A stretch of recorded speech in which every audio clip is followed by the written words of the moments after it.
Salam sejahtera bagi kita semuanya. Kami dari kelompok 7, yang mana terdiri dari 3 anggota. Untuk presentator pertama yaitu saya Vividora Mayasari Lumbaraja, dan untuk presentator kedua yaitu Siti Aisyah, dan presentator ketiga yaitu Aliza Kumaira. Adapun konten yang akan kami bahas, yang pertama adalah bagaimana hubungan antara hukum dan kebijakan konservasi dalam ilmu biologi konservasi. Yang kedua, bagaimana hukum lingkungan nasional di Amerika Serikat yang telah menyediakan model untuk konservasi di negara lain. Yang ketiga, bagaimana hukum lingkungan untuk konservasi di Indonesia. Yang keempat, ada beberapa kunci hukum konservasi internasional dan bagaimana mereka mendefinisikan dan memberdayakan konservasi. Yang kelima, adakah sejarah kasus khusus hukum konservasi yang bersifat nasional dan internasional bersama-sama berpengaruh tujuan dan praktik biologi konservasi. Adapun yang akan kami bahas yang pertama yaitu Law and Policy as Framework for Conservation, yaitu hukum dan kebijakan sebagai kerangka untuk konservasi. Yang pertama itu, bagaimana hubungan antara ilmu konservasi dan kebijakan. Di seluruh dunia, tujuan biologi konservasi termasuk pelestarian biodiversity, perlindungan spesies yang terancam punah, dan konservasi pengelolaan ekosistem semakin mapan dan diaktifkan oleh hukum karena lewat hukum dan kebijakan kegiatan manusia terhadap lingkungan dan isinya bisa ditekan atau dikontrol. Selanjutnya itu adalah hukum lingkungan utama. Hukum lingkungan utama dalam biologi konservasi menegaskan bahwa para ilmuwan dapat dan harus mempengaruhi kebijakan lingkungan. Beberapa bahkan menyarankan bahwa mengidentifikasi sebagai seorang ahli biologi konservasi menilaikan bahwa kita memiliki etika kewajiban untuk memberikan penjelasan kepada pengambil keputusan, pengetahuan, dan rekomendasi preskriptif. Itu menurut dari Berry dan teman-temannya pada tahun 1996.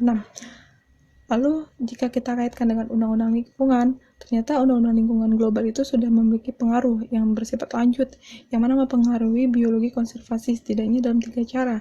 Yang pertama, yaitu memberikan insentif hukum dan persetujuan untuk kekayaan dan pelestarian keanekaragaman hayati. Lalu, menegaskan tujuan konservasi biologi dan mempengaruhi masyarakat untuk menghargai konservasi. Yang terakhir, yaitu telah menyediakan lingkungan yang membutuhkan dan mempertahankan penelitian ilmiah, manajemen, dan pemantauan sebagai fungsi dari kebijakan publik yang baik. Selanjutnya adalah berupa tabel. Tabel ini merupakan yang tabel hitam, yang list paling atas itu merupakan kriteria untuk menentukan sains dalam kebijakan dan politik. Ini menurut Roger, yang mana dia memberikan 4 peran atau idealnya para ilmuwan yang berperan dalam kebijakan politik. Bisa dilihat, itu ada sebuah pertanyaan di tabel di bawah yang hitam itu. Pertanyaannya itu, apakah konteks keputusan itu dicirikan oleh kedua konsensus nilai dan ketidakpastian yang rendah? Jawabannya itu terbagi menjadi 2 sudut pandang, yaitu yes dan no. Yes itu jika dia keterkaitannya dengan suatu politik, connected to politik. Yang kedua sudut pandang dari no, yaitu reduce scope of choice. Berarti mereduksi, menurunkan atau mengurangkan ruang lingkup pilihan. Untuk connected politik ini terbagi menjadi 2 sudut pandang juga, ada yes dan no. Untuk yang yes ini biasanya orang-orang yang sense arbiter. Sense arbiter ini orang yang berperan sebagai yang siap menjawab pertanyaan faktual yang dianggap relevan oleh pembuat keputusan. Berarti orang-orang arbiter ilmu ini orang ilmu terapan, orang yang memberikan konsep dan teknis. Selanjutnya adalah orang yang berpandangan no, ini adalah orang yang pure assistant. Maksudnya pure science. Jadi orang-orang yang sains murni, memiliki ilmu sains murni ini sangat tidak tertarik atau merasa tidak ada keterkaitannya dengan politik. Jadi mereka itu hanya memberikan sebuah ilmu atau informasi dasar tentang sains. Jadi mereka tidak memiliki pengaruh untuk membuat kebijakan. Yang selanjutnya adalah reduce scope of choice. Jadi ini terbagi menjadi dua sudut pandang juga. Yang berkaitan dengan sudut pandang yes, itu adalah orang-orang yang isus advokat. Dan yang no itu adalah honest broker. Kenapa orang isus advokat biasanya berkaitan dengan yes ketika dia dikaitkan dengan reduce scope of choice? Karena orang advokat ini adalah orang-orang yang biasanya memberikan pendampingan terhadap hukum dari klien-kliennya yang sedang mengalami proses hukum. Sedangkan untuk yang honest broker ini berkaitan dengan no karena dia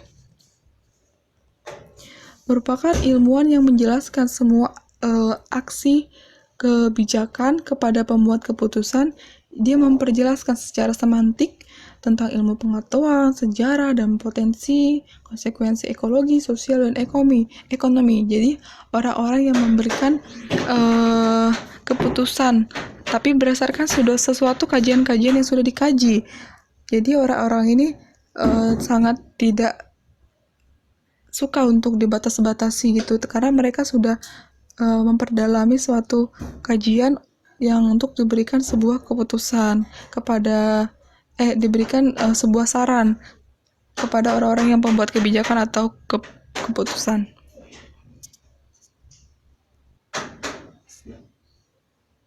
Selanjutnya yaitu sejarah dari NEPA.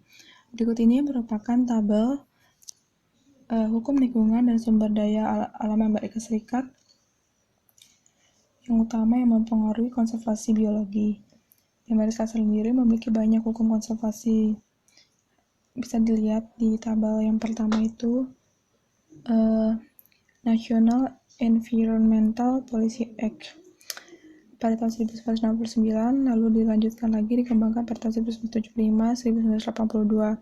Adapun implementing atau agensinya itu atau badan pelaksananya itu semua federal yang berlaku sebagai agen dan sudah melalui tahap White House CEQ. Selanjutnya yang kedua adalah Endangered Species Act pada tahun 1973 dan dilanjutkan oleh tahun 1978, 1982, dan 1988. Adapun badan pelaksananya itu adalah USFWS NMFS yang memiliki primary objective itu untuk melindungi dan memulihkan spesies dan ekosistem yang terancam, di mana orang-orang yang berketergantungan di bidang ini. Badan yang ikut berperan adalah USFWS dan MMFS. Selanjutnya yang ketiga yaitu Marine Mammal Protection Act pada tahun 1972 dan dikembangkan lagi pada tahun 1994. Badan yang pelaksananya itu adalah USFWS NOAA MMC. Primary objektifnya itu prohibits, yaitu adanya sebuah larangan pengambilan mamalia laut dan memperlakukan moratorium impor, ekspor, dan penjualan laut manapun. Maka yang berhak untuk agensinya itu yang tadi sudah saya sebutkan. Yang keempat yaitu Wild Bird Conservation Act pada tahun 1992. Badan agensinya itu adalah USFWS, yaitu melarang impor spesies burung eksotik ke Amerika Serikat kecuali ada rencana yang disetujui untuk berkelanjutan penggunaan spesies yang tidak berlebihan. Selanjutnya yaitu adalah yang kelima. Yang kelima itu Large Edge, yaitu pada tahun 1900 dan dikembangkan lagi pada tahun 2008. Badan agensinya itu adalah USFWS.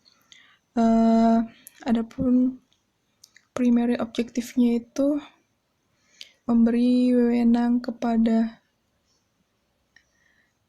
badan ini untuk melarang perdagangan ikan, satwa liar atau tumbuhan yang telah diambil atau dimiliki, diangkut atau dijual secara ilegal. Yang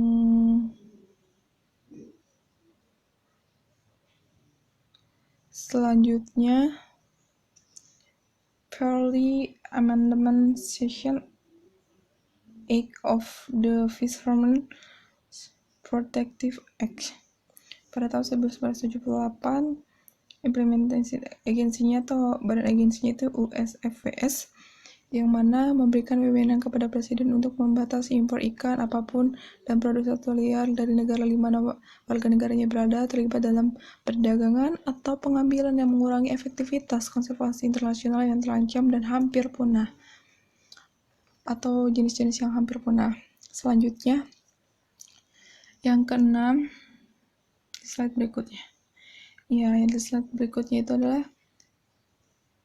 Migratory Bird Treaty Act pada tahun 1918, diikuti pada tahun 1936, 1960, 1974, 1978, dan dikembangkan terakhir pada tahun 2004. Agensi yang berperan adalah USFWS, yang mana perannya itu sebagai yang membuat treaty atau perjanjian antara Amerika Serikat dan 4 negara seperti Kanada, Meksiko, Jepang, dan Rusia, melarang pengambilan, penguasaan impor, ekspor, pengangkutan, dan pemberian burung migran, dan lain-lainnya.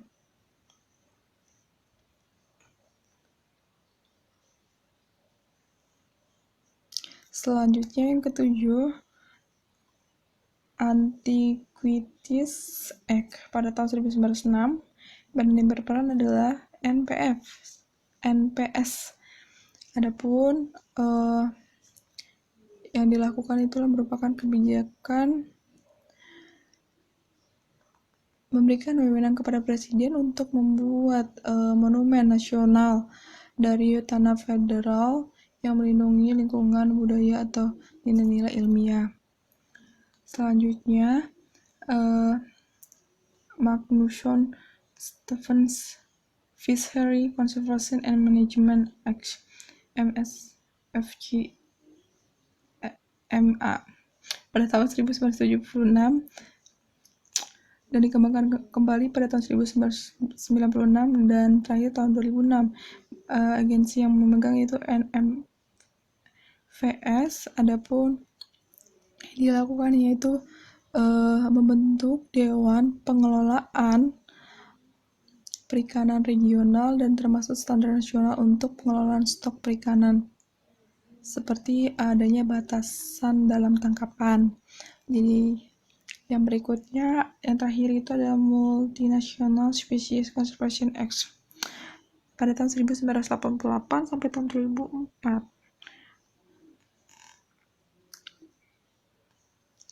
Dan badan agensinya itu adalah yang memegang USFWS.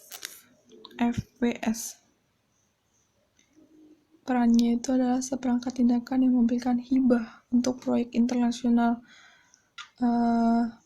untuk menguntungkan gajah, badak, harimau, kera besar, dan penyu laut yang berkaitan dengan habitatnya.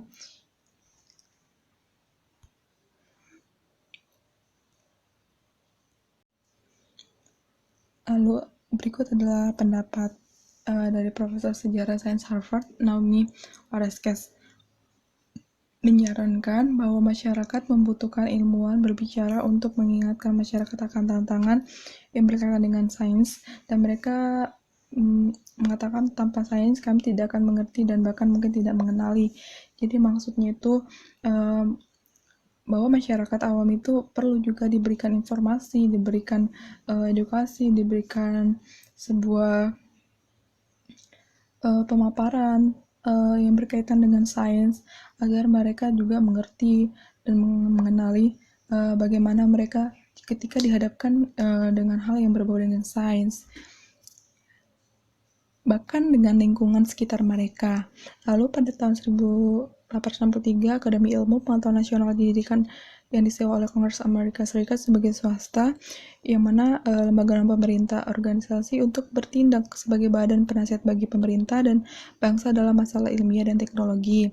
Organisasi ini maupun organisasi nasional lainnya itu setara seperti Royal Societies in the Commonwealth of Nations, menyediakan satu tempat formal bagi ilmuwan untuk angkat bicara saat mereka meninjau penelitian tentang masalah. Selanjutnya tentang masalah kebijakan dengan minat khusus. Selanjutnya itu adalah kerangka hukum dan keterkaitan dengan kebijakan. Ada 2 poin penting, yaitu hukum lingkungan dan juga kebijakan guna mengatur interaksi manusia dengan lingkungan. Kalau berbicara dengan hukum, berarti ada suatu peraturan yang mengikat, yang ketika kita melanggar ada sanksi. Tetapi kalau dikatakan dengan kebijakan, berarti ada sebuah konsep, ada sebuah konsep asas yang diberikan agar menjadi pedoman. Selanjutnya itu adalah secara umum, hukum lingkungan berakar pada 3 kerangka konseptual. Yang pertama hak etis, yang kedua ada kepentingan utilitarian, dan juga distribusi risiko yang adil. Ini menurut Salzman dan Thomson pada tahun 2013. Yang pertama yaitu etis. Kita membahas tentang etis dulu. Di zaman kuno, tradisi hukum Romawi, Cina, dan Yahudi, hewan dan alam sekitar dalam bahasa beberapa kasus bahwa tanah itu sendiri dilindungi dari hal tertentu, bentuk seperti pelecehan dan penganiayaan. Meskipun ya hukum seperti itu khususnya terhadap hewan tidak diarahkan menuju konservasi dulunya. Seperti yang kita pahami saat ini, konservasi kan berarti untuk melindungi, tetapi yang dulu itu hanya untuk menunjukkan bahwa adanya keadilan juga kepada hewan. Tradisi ini memang membangun dasar untuk memperlakukan makhluk non-manusia dan ekosistem sebagai subjek moral. Artinya, entitas non-manusia di alam dunia dianggap cukup besar secara moral. Mereka bisa diperlukan dengan cara yang benar atau salah, atau secara moral juga. Yang kedua yaitulah kepentingan utilitarian. Maksudnya adalah kepentingan utilitarian ini sering menggunakan analisis biaya manfaat sebagai pedoman utama untuk membuat yang benar atau keputusan yang tepat. Tapi dalam pandangan seperti itu, biaya bukanlah tidak relevan, tetapi bukan sebagai faktor pengambil keputusan yang paling relevan dari segi etika normatif yang menyatakan bahwa suatu tindakan yang patut adalah yang memaksimalkan penggunaan. Biasanya didefinisikan sebagai memaksimalkan kebahagiaan dan mengurangi penderitaan. Kepentingan utilitarian ini lebih hukum yang ada ini, hukum yang diciptakan atau kebijakan yang ada itu peduli dengan hak seperti apa, hak khusus yang dimiliki oleh seseorang untuk dilindungi, seperti ada hak pemilik tanah. Bagaimana pemilik tanah ini dapat menikmati lingkungan yang sehat, produktif, atau indah secara estetika. Selanjutnya itu adalah distribusi risiko yang adil. Keadilan lingkungan bersimpangan dengan hukum-hukum hak sipil, memberikan kerangka untuk mencegah distribusi risiko lingkungan yang tidak merata dan kerugian dengan fokus pada peran status sosial ekonomi bersama dengan ras. Ini menurut American Bar Association pada tahun 2017. Meskipun banyak jenis organisasi dapat memiliki kebijakan, pemerintah umumnya dipertimbangkan menjadi contoh kebijakan publik. Jadi file kumpulan tindakan khusus itu yang dibuat pemerintah itu adalah berupa berkas yang menjadi pedoman untuk kebijakan publik ketika berkaitan dengan konservasi atau tindakan yang diambil oleh pemerintah atas nama publik dalam melayani tujuan tertentu. Lebih spesifiknya, sarjana hukum lingkungan James Salzman dan Burton Thompson mendefinisikan lingkungan hukum dan kebijakan sebagai penggunaan otoritas pemerintah untuk melindungi lingkungan alam dan kesehatan manusia dari dampak pencemaran dan pembangunan. Selanjutnya, tindakan yang diperlukan untuk melestarikan spesies yang terancam punah dan habitat mereka harus diselesaikan secara nasional maupun secara tingkat lokal, bukan hanya karena tempat berkembang biak lokal populasi penduduk, diadakannya pelestarian, tetapi karena nasional dan lokal masyarakat lebih cenderung mencapai konsensus bersama nilai yang mendukung tindakan yang lebih agresif dan efektif dibutuhkan untuk mencapai tujuan konservasi yang nyata. Lebih jauh, bahkan hukum konservasi internasional menjadi tidak berarti tanpa penegakan hukum nasional dan lokal. Jadi intinya suatu tindakan pelestarian spesies yang terancam punah itu bukan hanya sekedar mencanangkan, tetapi harus ada pelestarian dari pokok masalahnya. Misalnya ada suatu kepunahan di daerah A, maka harus fokus di sana terlebih dahulu, tidak usah dibawa langsung ke ranah internasional. Kita mulai dari lokal dulu, nasional, baru jika tidak menemukan suatu jalan maka dibawa ke dalam ranah internasional. Selanjutnya itulah hukum konservasi dasar di Amerika Serikat, yang mana subbabnya itu yang membahas tentang karakteristik umum efektif hukum konservasi. Yang pertama adalah mensyaratkan polusi atau degradasi lingkungan dievaluasi dalam konteks fungsi ekosistem atau NEPA. Yang kedua adalah mendukung intrinsik dan nilai non-ekonomi untuk sumber daya dan makhluk non-manusia. Ini peran dari NEPA dan ESA. Selanjutnya adalah menekankan status spesies individu dan menegaskan bahwa kepunahan tidak diinginkan. Itu dilakukan oleh ESA. Selanjutnya itu yang keempat, dinyatakan bahwa sumber daya terbarukan harus dikelola secara berkelanjutan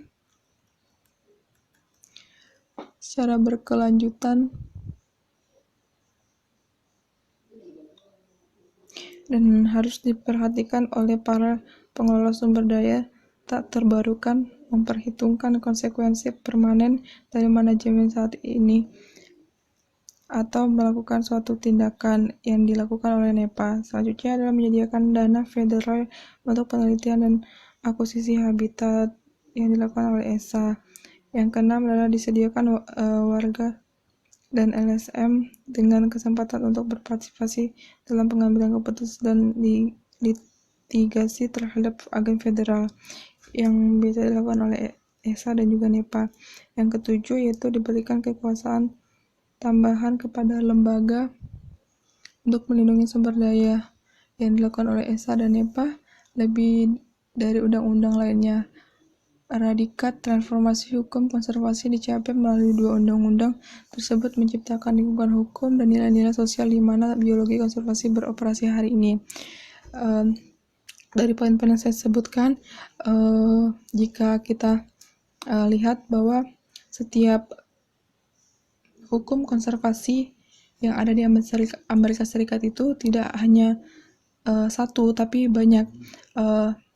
Seperti NEPA berkaitan dengan apa yang dipegangnya, seperti yang tadi sudah saya jelaskan, dan hukum-hukum konservasi yang ada di Amerika Serikat ini saling bekerja sama untuk membentuk hukum yang efektif dalam konservasi.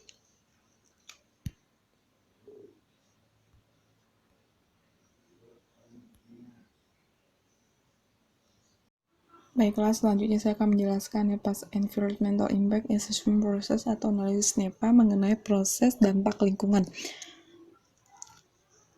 Pemerintah Amerika Serikat merupakan pemilik tanah terbesar dengan tanggung jawab untuk lebih dari 60 juta hektar tanah atau 28% dari total luas daratan Amerika Serikat, yang dikatakan oleh Vincent dan teman-temannya pada tahun 2017. Dan terbukti emang benar. Banyak dari negara bagian barat, negara seperti bagian besar merupakan dominan publik, dan banyak lagi dari separuh tanah di Alaska, Nevada, Idaho, Oregon, Utah, dan Wyoming dimiliki oleh pemerintah federal. 4 tanah federal utama lembaga manajemen secara kolektif mengelola 90% dari area ini, termasuk Biro Pengelolaan Lahan, Perikanan dan Layanan Marga Satwa, Layanan Taman Nasional di Departemen Dalam Negeri, dan Dinas Kehutanan di Departemen Pertanian. Lalu, tanah ini dikelola dengan banyak tujuan, tergantung agensi itu bergerak di bidang apa, termasuk seperti pelestarian dan juga rekreasi.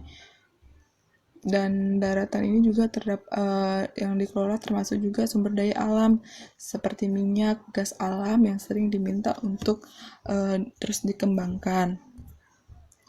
Oke, selanjutnya ini merupakan kekuatan dan kelemahan dari NEPA.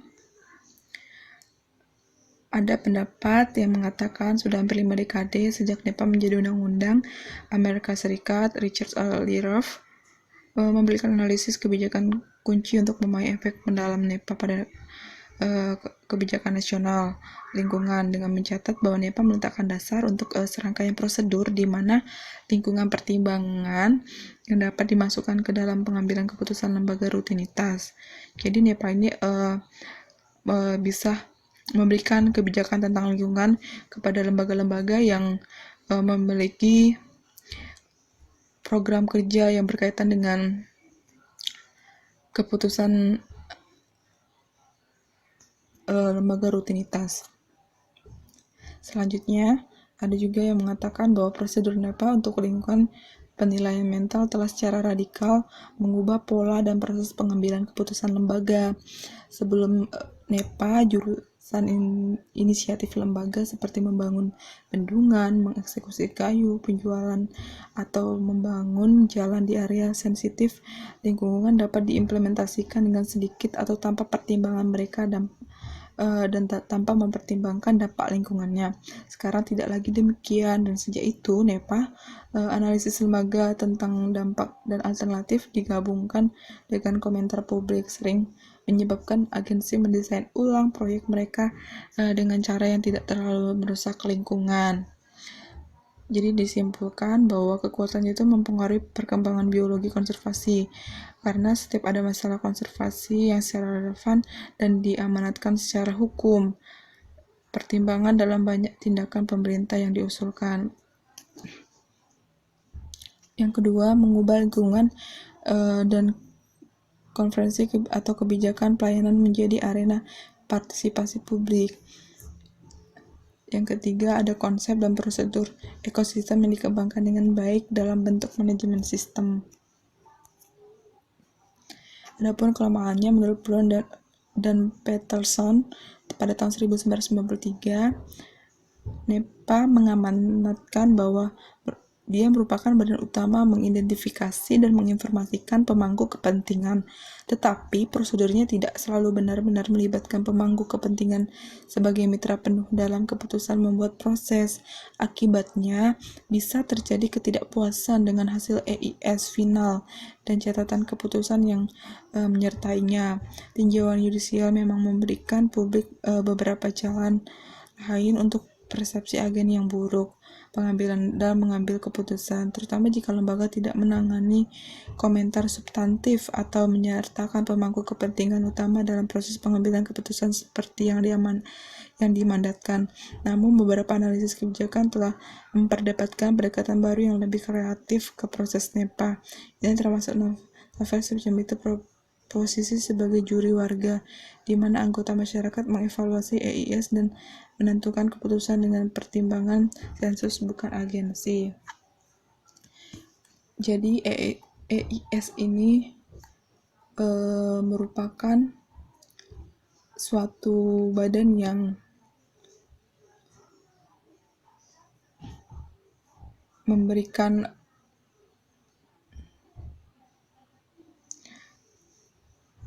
hasil dari analisis bila ada suatu proyek atau suatu lembaga yang membutuhkan agensi ini atau NEPA ini. NEPA itu merupakan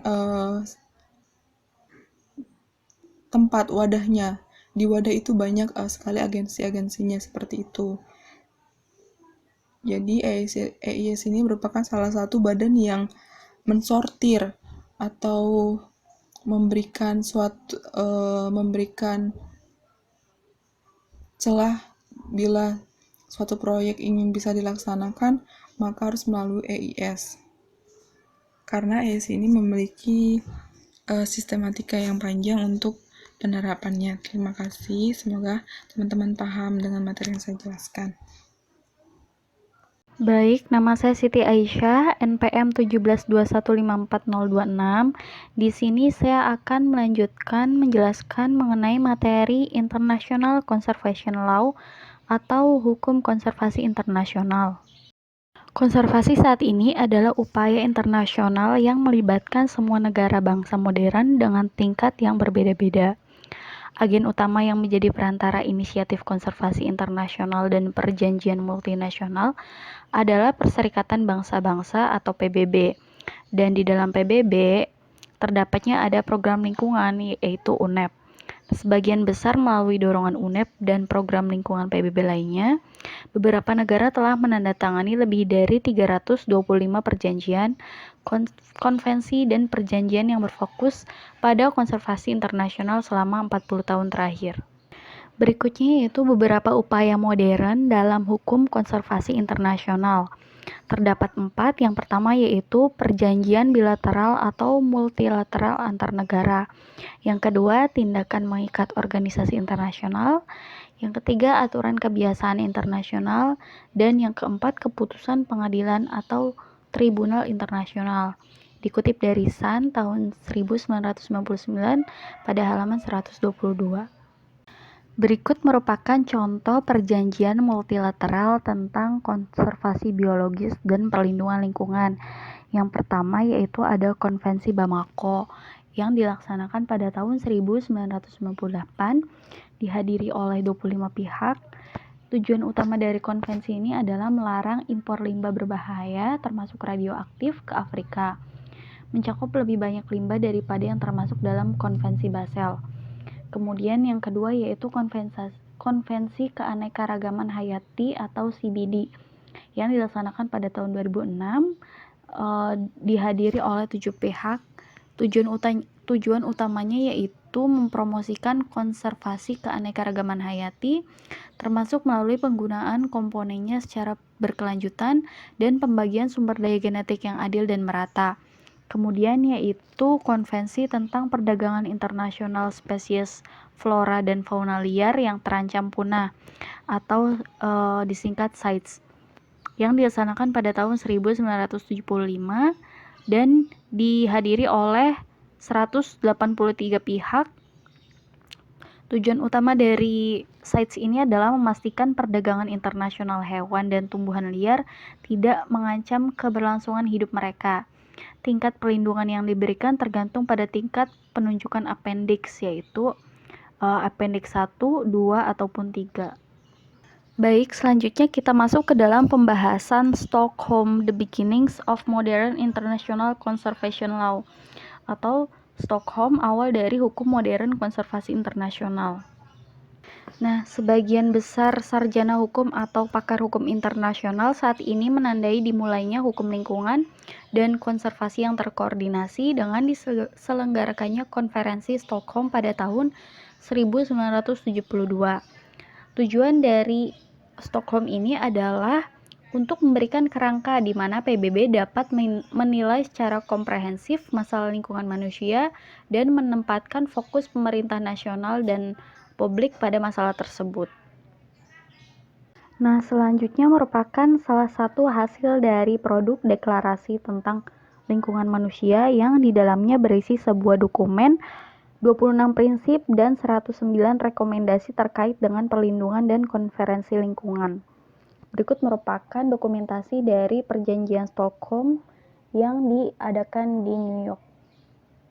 Selanjutnya yaitu mengenai Protection of Endangered Species atau perlindungan spesies terancam. Salah satu konvensinya yaitu ada CITES atau The Convention on International Trade in Endangered Species of Wild Fauna and Flora, atau Konvensi tentang Perdagangan Internasional Spesies Flora dan Fauna Liar yang terancam punah. CITES ini muncul dari upaya gabungan International Union for the Conservation of Nature atau IUCN dan UNEP. Nah, CITES adalah salah satu perjanjian konservasi internasional terpenting yang beroperasi saat ini karena bersifat spesifik secara resmi mengatur atau melarang perdagangan komersial spesies yang terancam punah secara global. Inti dari perjanjian CITES adalah yang pertama, spesies Appendix 1 adalah spesies yang dilarang dan membutuhkan izin dari negara pengimpor dan pengekspor, bahkan untuk kepentingan non-komersial sekalipun. Yang kedua yaitu spesies Appendix 2 adalah spesies yang terancam oleh volume perdagangan yang besar atau yang tidak dapat dibedakan dari spesies yang terancam punah. Yang ketiga yaitu spesies Appendix 3 adalah spesies yang tidak terancam punah secara global, tetapi dapat didaftar atas inisiatif masing-masing negara yang mencari kerjasama internasional untuk perlindungan spesies tersebut. Berikut merupakan populasi distribusi badak putih Ceratotherium simum di Afrika saat ini. Yang pertama ada daerah Exton, merupakan daerah yang masih ada populasinya, yaitu di Afrika Selatan. Kemudian daerah possibly extinct, daerah yang kemungkinan punah yaitu di daerah Sudan. Kemudian daerah extinct yaitu daerah yang punah yaitu di daerah Chad. Kemudian daerah extinct dan reintroduce yaitu daerah yang masih ada karena perkenalan kembali yaitu di daerah Namibia. Dan yang terakhir yaitu daerah extinct dan introduce yaitu daerah yang masih ada populasi badak putih karena sebuah perkenalan yaitu di daerah Zambia. Selanjutnya yaitu merupakan grafik yang menunjukkan kenaikan perburuan badak putih di Afrika Selatan yang meningkat lebih dari 2 kali lipat setiap tahunnya selama periode 10 tahun terakhir dan mencapai 668 individu pada tahun 2012. Selanjutnya yaitu mengenai Combining Conservation and Development in International Agreement. Nah, pada bulan Juni tahun 1992, pertemuan lingkungan global yang besar terjadi di Rio de Janeiro, Brazil, untuk mengintegrasikan upaya melindungi ekosistem planet dengan pembangunan ekonomi negara-negara miskin di dunia. Salah satu konferensinya yaitu ada UNCED yang populer disebut dengan Rio Summit atau Earth Summit. Ada konferensi formal delegasi pemerintah resmi. Hasil dari pertemuan ini adalah 5 dokumen lingkungan utama yang ditandatangani oleh sebagian besar atau dalam beberapa kasus semua negara ini berpartisipasi. Yang paling terkenal adalah Deklarasi Rio yang awalnya dipahami sebagai semacam piagam bumi yang berisi 27 prinsip untuk pembangunan berkelanjutan. Nah, dokumen yang paling komprehensif yang ditandatangani pada KTT Rio ini adalah Mata Acara 21, yaitu sebuah dokumen yang berisi 800 halaman yang berisi rencana kerja, menangani dimensi sosial dan ekonomi, lingkungan dan pembangunan, konservasi dan pengelolaan sumber daya, dan cara pelaksanaannya. Nah, Agenda 21 ini mengedepankan isu lingkungan prioritas dan membaginya menjadi 2 kategori utama. Yang pertama yaitu kebutuhan prioritas untuk perlindungan lingkungan, termasuk perlindungan atmosfer, perubahan iklim, perlindungan sumber daya lahan, menghentikan deforestasi, melestarikan keanekaragaman hayati, dan melindungi sumber daya air tawar dan air asin. Yang kedua yaitu masalah industri manusia dan teknologi yang menimbulkan ancaman khusus terhadap lingkungan, termasuk ancaman yang ditimbulkan dari bioteknologi, limbah beracun berbahaya, dan limbah pertanian. Selama beberapa dekade terakhir, pelaksanaan Agenda 21 kemudian menghasilkan pembentukan beberapa tujuan global yang diatur sebagai Tujuan Pembangunan Milenium atau disingkat MDGs dari tahun 2000 sampai tahun 2015 dan Tujuan Pembangunan Berkelanjutan atau SDGs dari tahun 2016 sampai tahun 2030. Saat ini ada 17 SDG dengan setidaknya 4 berfokus pada lingkungan dan beberapa lainnya memiliki hubungan hubungan yang kuat antara alam dan manusia dari sudut pandang sistem. Masing-masing tujuan luas ini memiliki serangkaian target dan seperangkat indikator pendukung untuk mengukur keberhasilan terkait dengan target tersebut. Nah, selanjutnya yaitu mengenai model dari faktor yang mempengaruhi implementasi sebuah konvensi atau perjanjian konservasi.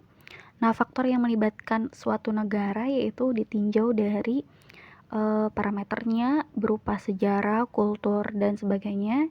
Yang kedua yaitu faktor mendasarnya atau fundamental faktornya, dilihat dari ekonomi, politik, attitude, dan nilai. Dan yang terakhir yaitu faktor terdekatnya atau proximate faktornya, yaitu kapasitas administrasinya, leadership, organisasi non-pemerintahan, serta pengetahuan dan informasi. Baik, sekian yang dapat saya sampaikan, kurang dan lebihnya mohon maaf. Saya kembalikan kepada pemateri yang selanjutnya. Assalamualaikum warahmatullahi wabarakatuh. Baik, terima kasih kepada moderator. Di sini saya akan memaparkan materi mengenai tantangan saling ketergantungan pada panggung global. Sifat saling ketergantungan hukum antar negara. Baik, hukum konservasi internasional dan hukum nasional, masing-masing negara ini telah meningkat luasnya dan semakin matang dalam penerapannya selama 5 dekade terakhir.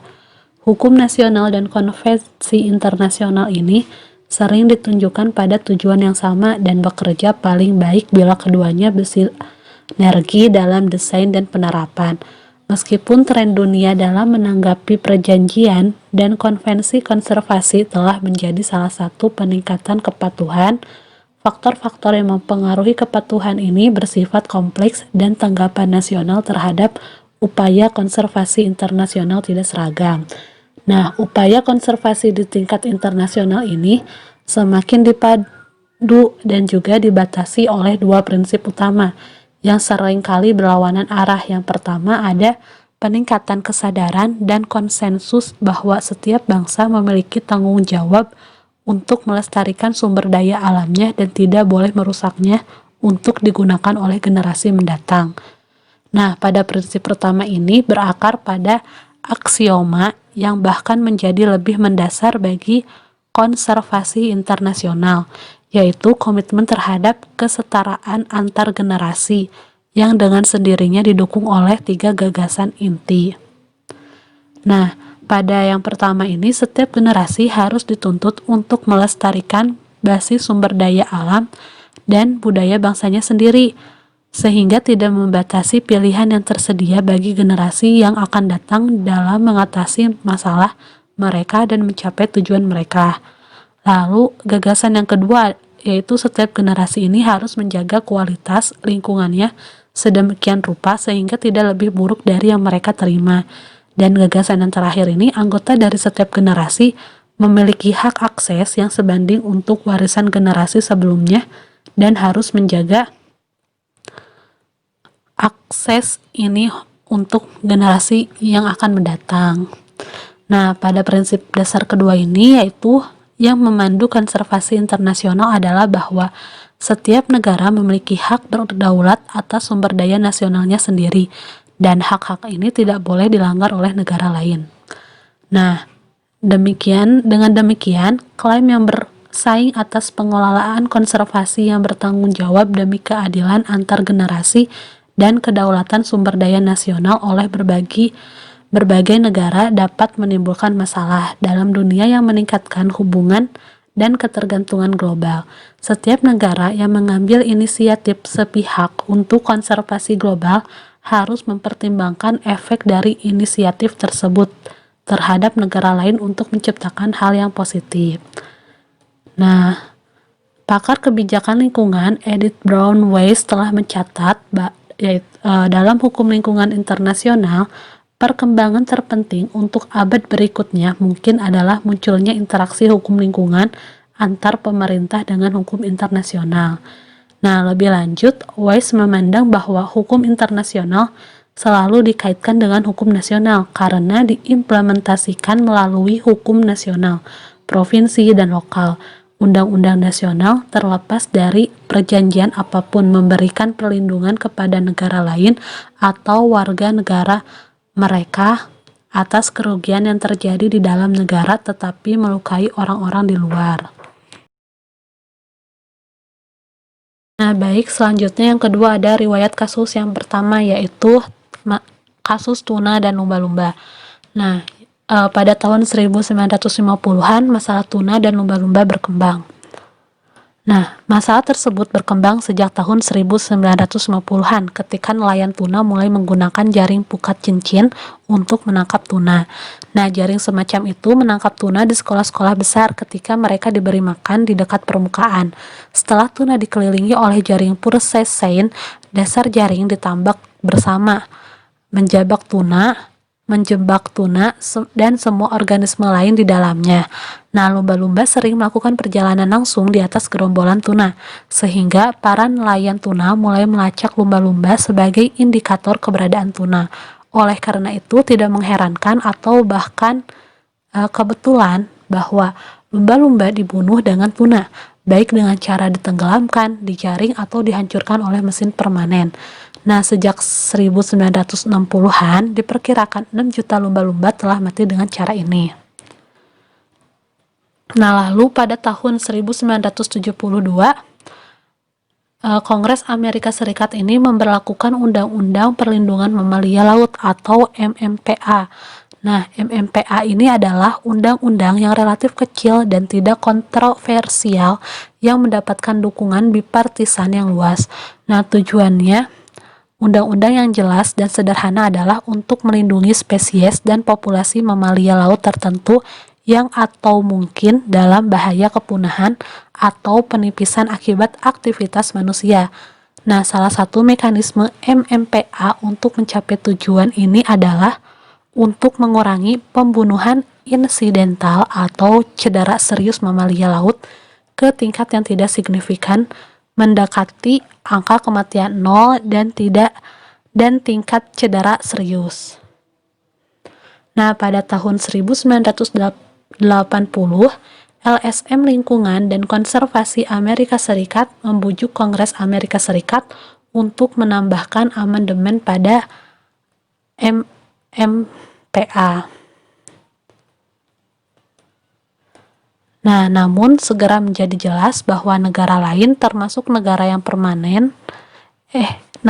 memanen sebagian besar tuna tidak mengikuti standar yang ditetapkan oleh MMPA untuk mendorong adopsi standar semacam itu di tingkat internasional dan untuk melindungi populasi lumba-lumba di seluruh dunia.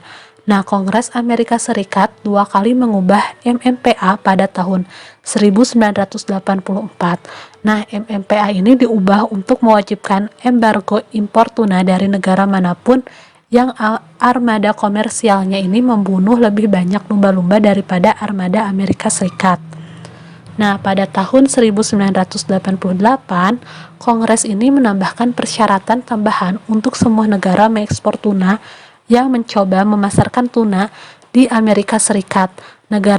Negara pengekspor tuna diharuskan untuk mengurangi pembunuhan spesies non-tuna secara tidak sengaja hingga setara dengan armada penangkapan ikan Amerika Serikat dan dilarang menggunakan jaring apung skala besar, mengepung mamalia laut tanpa bukti langsung keberadaan tuna, atau menggunakan jaring pukat cincin setelah matahari terbenam. Nah, amandemen tersebut juga menetapkan bahwa kegagalan untuk mematuhinya akan menyebabkan Menteri Perdagangan Amerika Serikat ini melarang impor tuna dari negara-negara yang melanggar peraturan tersebut, serta dari negara-negara di mana negara-negara yang melanggar tersebut menjual tuna, untuk mencegah pengiriman transnasional sebagai cara untuk menyiasati peraturan. Nah, pada tahun 2016, Amerika Serikat ini meningkatkan tekanan terhadap pelanggar dengan menciptakan standar yang lebih ketat bagi perusahaan. Nah, bagi perusahaan manapun yang menempatkan label aman bagi lumba-lumba pada produk tunanya, aturan tersebut mengharuskan kapten kapal penangkap ikan untuk menyelesaikan pelatihan dan sertifikasi dalam teknik penangkapan ikan yang akan memastikan bahwa lumba-lumba ini tidak akan dibunuh sebagai tangkapan sampingan tuna, dan persyaratan pelacak-lacak balak yang ditingkatkan untuk produk tuna. Baik, selanjutnya riwayat kasus yang kedua yaitu kasus udang dan penyu. Nah, pada tahun 1989, Kongres Amerika Serikat ini menambahkan ketentuan pada hukum publik 101 sampai 162 yang kemudian dikenal sebagai Sea Turtle Act. Nah, Sea Turtle Act ini dimotivasi oleh keprihatinan atas penurunan populasi ketujuh spesies penyu di seluruh dunia dan oleh studi ilmiah yang mengimplikasikan penggunaan jaring dalam penangkapan udang dalam kematian penyu. Nah, salah satu konsumen udang terbesar di dunia, Amerika Serikat juga merupakan salah satu negara pertama yang menggunakan alat penyu atau TID. Nah, TID ini adalah pintu jebakan bingkai yang dipasang di dalam jaring pemukat yang menahan udang di dalam jaring, tetapi mengarahkan keluar benda atau hewan lain yang lebih besar. Nah, pada tahun 1980-an, teknologi TID ini telah mencapai titik di mana jika dipasang dengan benar 97%, penyu laut yang ditangkap di jaring udang dapat dilepas liarkan hidup-hidup dan tidak terluka tanpa kehilangan udang. Nah, undang-undang sebelumnya telah mewajibkan TID untuk semua kapal pukat udang yang beroperasi di Teluk Meksiko dan di Samudra Atlantik di lepas pantai negara Amerika Serikat. Nah, The Sea Turtle Act ini melangkah lebih jauh. Itu melarang impor ikan dari negara manapun yang gagal mengadopsi tindakan konservasi penyu laut yang sebanding dengan yang ada di Amerika Serikat. Awalnya, sanksi tersebut hanya diterapkan ke negara-negara Atlantik Barat dan Karibia, yang akhirnya mematuhinya. Nah, namun importir udang terbesar ke Amerika Serikat adalah negara Asia yang tidak menggunakan TID. Akibatnya, larangan Sea Turtle Act ini sebagian besar bersifat simbolis dan tidak banyak membantu melindungi penyu dari udang dalam skala global. Nah, saat peristiwa ini berlangsung, Amerika Serikat terlibat dalam negosiasi untuk meratifikasi Perjanjian Umum tentang Tarif dan Perdagangan Bebas atau GITT.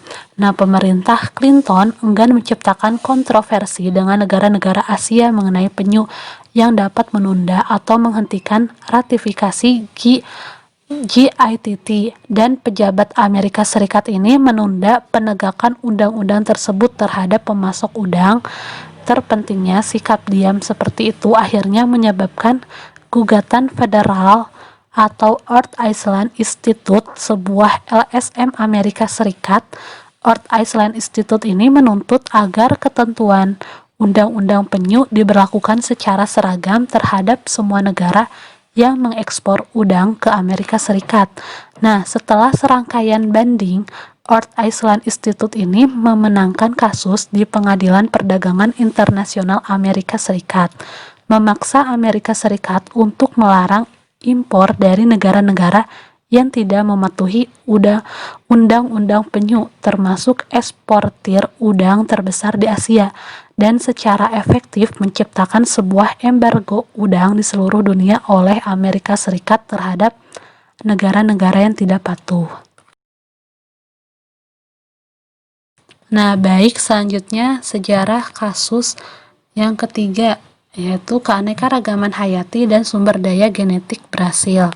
Nah, pada tahun 2001, Brasil mengeluarkan Provisional Act nomor 2001-86 untuk memastikan keamanan dan pemanfaatan berkelanjutan keanekaragaman hayati dengan mengatur akses ke sumber daya genetik dan produk turunannya. Selama beberapa dekade, perusahaan asing besar, terutama industri farmasi, telah mencari akses ke sumber daya untuk menginformasikan dan mendukung pengembangan produk mereka sendiri. Misalnya, lebih dari separuh resep yang diisi di Amerika Serikat mengandung setidaknya satu senyawa aktif utama sekarang atau pernah diturunkan atau berpola setelah senyawa yang diturunkan dari keanekaragaman hayati. Namun, sebagian besar dari apa yang disebut sumber daya ini ditemukan oleh ilmuwan barat dengan mengorbankan masyarakat adat dan komunitas lokal tanpa persetujuan atau keterlibatan mereka sebagai pemegang pengetahuan tersebut.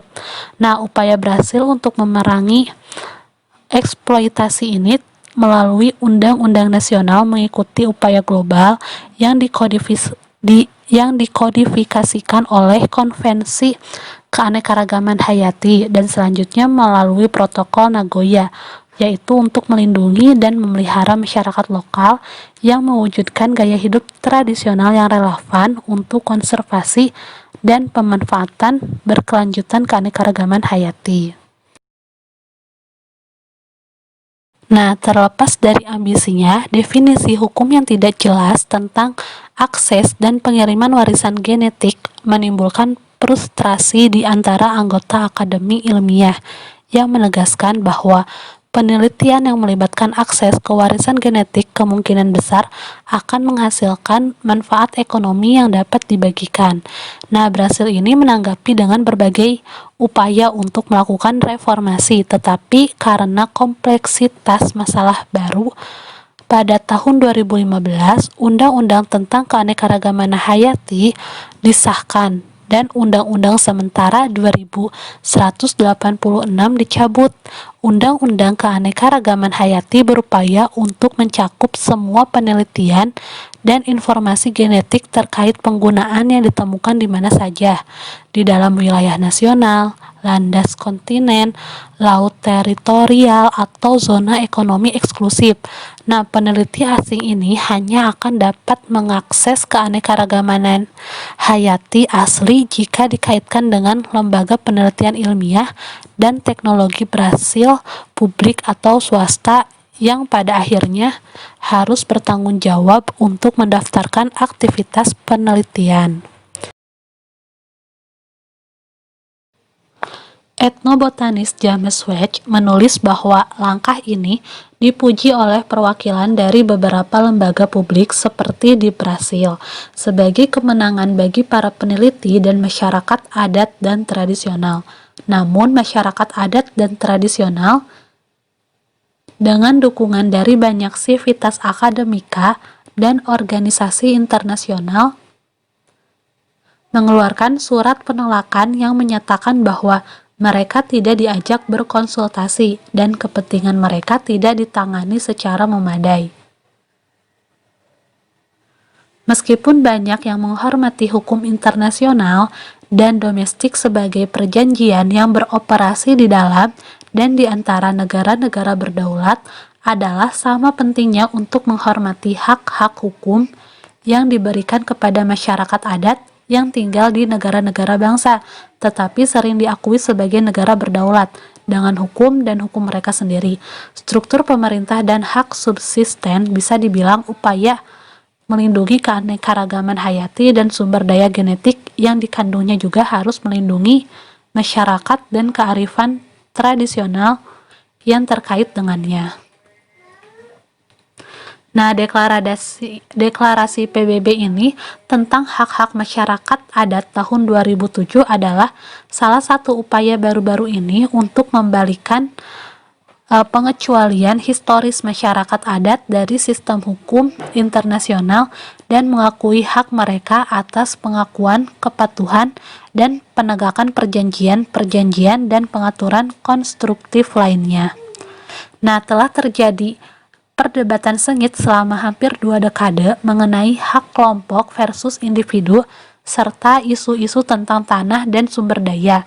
Tetapi negara-negara yang semula memberikan suara menentang deklarasi tersebut telah membalikkan posisi mereka, menjadikan alat yang ampuh untuk menghapuskan pelanggaran hak asasi manusia terhadap lebih dari 370 juta penduduk asli di seluruh dunia. Nah, selanjutnya hasil dan prospek masa depan. Kasus konflik konservasi yang sulit ini menawarkan wawasan tentang dunia interaksi kompleks antara hukum konservasi nasional dan internasional, kepentingan publik dan industri swasta, dan birokrasi pemerintah, LSM, dan masyarakat adat. Mereka menggambarkan garis tipis antara kepemimpinan konservasi dan imperialisme konservasi atau proteksionisme ekonomi yang disamarkan sebagai konservasi. Nah, hukum konservasi masing-masing negara tidak lagi dapat diberlakukan atau ditegakkan tanpa terlebih dahulu mempertimbangkan kepentingan negara lain atau kemungkinan tanggapan internasional.